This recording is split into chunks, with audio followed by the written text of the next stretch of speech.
قلبي عاملين ايه؟ اللهم صل وسلم وبارك على سيدنا محمد. ان شاء الله هنعمل مع بعض النهارده الفول الاخضر الحراتي. معانا حله على النار اهي فيها ماده دهنيه، شويه زيت مع معلقه صغيره من السمنه. بس اهم حاجه الزيت عشان الفول انا اللي بيحب الزيت شويه. هنزود كمان معلقه صغيره من الزيت اهو. لازم كده معانا كويس اهو.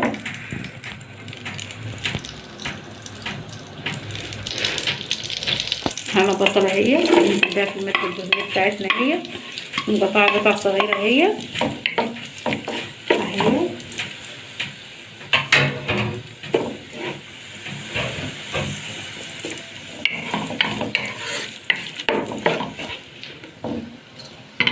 معانا الفول بتاعنا اهو نجيه كويسه اهو، غسلاه اهو، فول حراتي بلدي اهو الصبح اهو. فرفضت كلها كويس اهو، اتفصصت كلها اهو وغسلت اهو. هسيبه يتصفى على بال ما البصله بتاعتنا تتحمر تاخد لون معانا.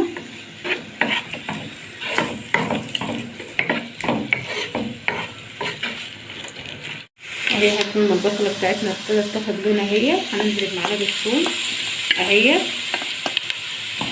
مغروسه ناعم اهي. هنزل بقى تشوح في قلب البصله. اتمنى تجربوا الطريقه دي واتمنى ان شاء الله تعجبكم. الفول الحراتي من موسمه قليل خالص في السنه، بيظهر شهرين ثلاثه بالكثير خالص، زيه زي المشمش، زيه زي الفاكهه او الحاجه النادره. هو خضار نادر خالص، لما بيطلع في السنه هم شهرين او ثلاثه بالكثير جوه، فنحاول نستغله ونعمل منه وصفات جميله. دي اكله اقتصاديه وسهله وبسيطه اهو.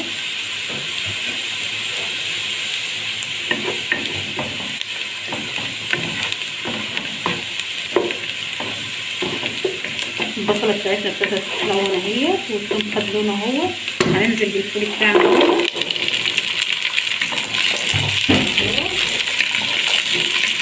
مفصصينه وغسلينه كويس اهو. الفول بتاعنا بلدي هننزل بيه كده في قلب البصله كده ونسوي فيه كده. في ناس بتسلق الفول دي يا جماعه، اللي حابب يسلق بس الطريقه ديت كويسه احلى من السلق. احلى ما تسلقيه وتنزليه في الصلصه، لا ما بتشوحيه كده بيبقى طريقه كويسه ومش بنزل معاكي ميه سمرا في الصلصه ولا حاجه اهو. ده نقفل فيه على طول. شوفي دي شويه في قلب البصله كده اهو يا حبايب قلب الفول بتاعنا اهو. بعد ما قعدنا نشوح في البصله اهو حوالي عن 10 دقايق اهو، ولسه برضه مستمرين اهو في التشويح. تحس ان الفول نزل ميه اهو اهو معنا اهو، فلازم نشربها.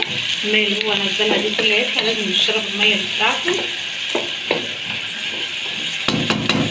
اهو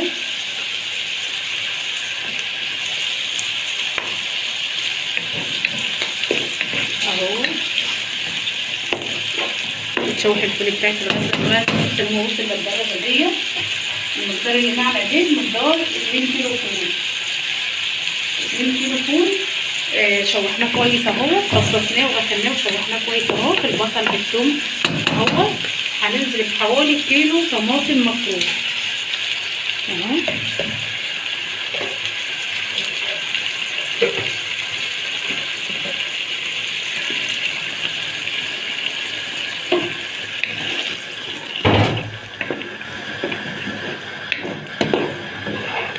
ننزل بقى بالبهار بتاعنا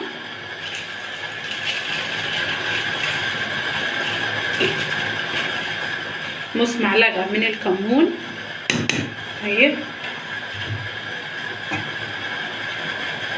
ويا دوب معلقه كده مش مليانه جوه من الملح، انت بتتحكمي في الحاجات دي بعدين. ورشه بسيطه خالص من السبع بهارات اهي يا حبيب قلبي. ده البهار بتاعنا اهو. هنسيبه يستوي في قلب الصلصه بتاعتنا اهو. تسبكوا هما الاتنين في قلب بعض وهنشوف النتيجه معاهم اهو يا حبايب قلبي. هنشوف مع بعض الفول بتاعنا اهو اللي احنا شوحناه وحطينا عليه الصلصه وسيبناه يستوي في قلب بعض اهو. هنشوف الفول بتاعنا اهو لسه مش استوى، نفس شويه هنسيبه في الصلصه لغايه لما ينشف خالص ونشوف هنعمل ايه معاه. طبعا اهو يا حبيبي الفول بتاعنا اهو بعد ما نشف اهوت، وهو الصلصه اهوت سوا في قلب بعض كويس اهوت.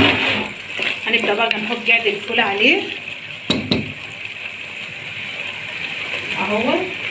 الجعد اللي انت حباه، لو عندك شوربه بتنزلي بشوربه، مش عندك شوربه ممكن تنزلي بميه مع مكعب مرق او ميه بس عادي مش مشكله اهوت. هنحط الجعد بتاعه اهوت عشان نسيبه يستوي في قلب بعض لان ناقص فورتين اهو زي ما احنا شايفين مع بعض اهو، ناقص بس فورتين. عم نعمل شويه رز بشعريه يكون هو استوى. ودي اكله اقتصاديه وسهله وبسيطه. انا كان معي شوربه اهو ونزلت بيها اهو. الشوربه الموجوده عندك فراخ بط لحمه اي شوربه موجوده عندك، مش موجود بتحطي ميه مع مكعب مرق او ميه بس عادي، او هتسيبيه يستوي في قلب بعضه على بال ما اعمل شويه رز بشعريه.